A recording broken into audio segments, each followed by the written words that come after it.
यदा यदा हि धर्मस्य ग्लानिर्भवति भारत अभ्युत्थानम् अधर्मस्य तदात्मानं सृजाम्यहम् परित्राणाय साधूनां विनाशाय च दुष्कृतां धर्म संस्थापनार्थाय संभवामि युगे युगे।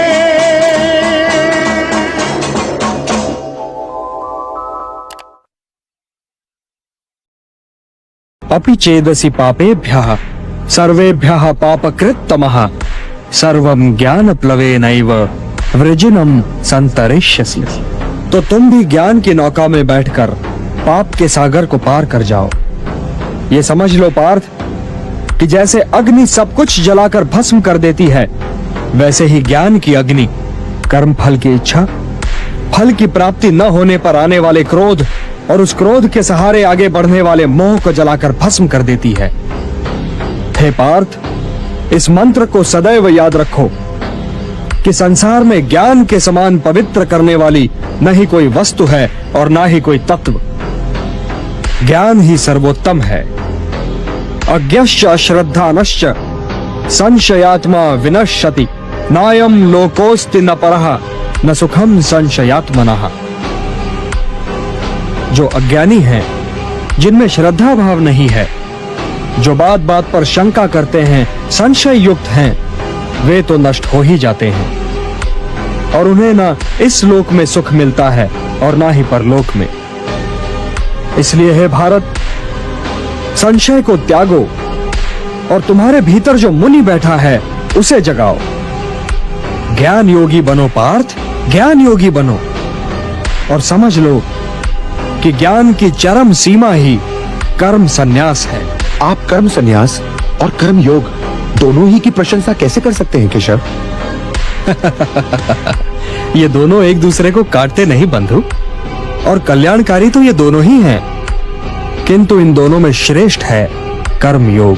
वो क्यों और वो कैसे?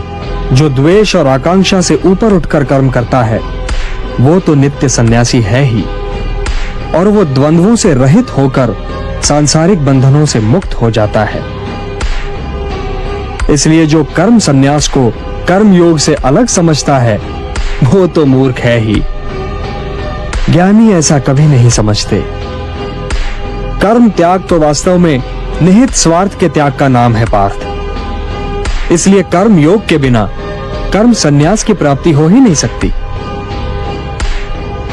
कर्मयोगी को तत्वों का ज्ञान होता है और उसका देखना न देखना, सुनना न सुनना, चखना न चखना, जागना न जागना, लेना न लेना, छोड़ना न छोड़ना और उसका हर कर्म लोक कल्याण के लिए होता है।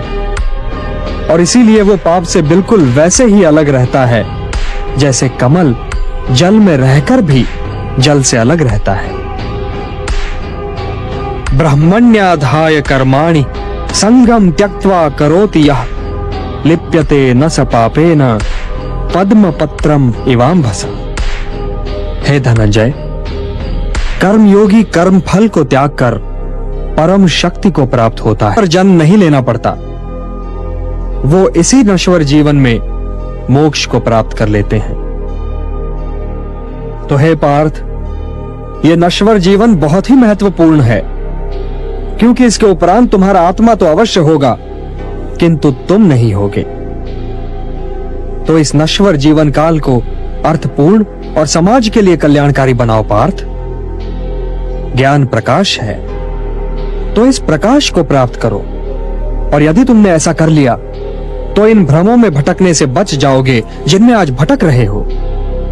और यदि भटकने से बच जाओगे पार्थ, तो तुम्हें शांति मिलेगी। हे धनंजय, शांति का सीधा मार्ग मैं हूं। जो मुझे हर यज्ञ का लक्ष्य, हर लोक का स्वामी और हर प्राणी का हितैषी मानते हैं, वही शांति पाते हैं। यदि तुम मुझे अपना हितैषी समझते हो पार्थ, तो मेरा कहा मानो और युद्ध करो, क्योंकि ये युद्ध किए बिना तुम्हें शांति नहीं मिल सकती। अपने धर्म से भागने का मार्ग शांति की प्राप्ति का मार्ग नहीं है पार्थ। ये युद्ध तुम्हारा धर्म है, तो अपने इस धर्म का पालन करो पार्थ, और उसके परिणाम के विषय में न सोचो। कौन मरेगा या कौन जिएगा, यह तुम्हारी समस्या नहीं है।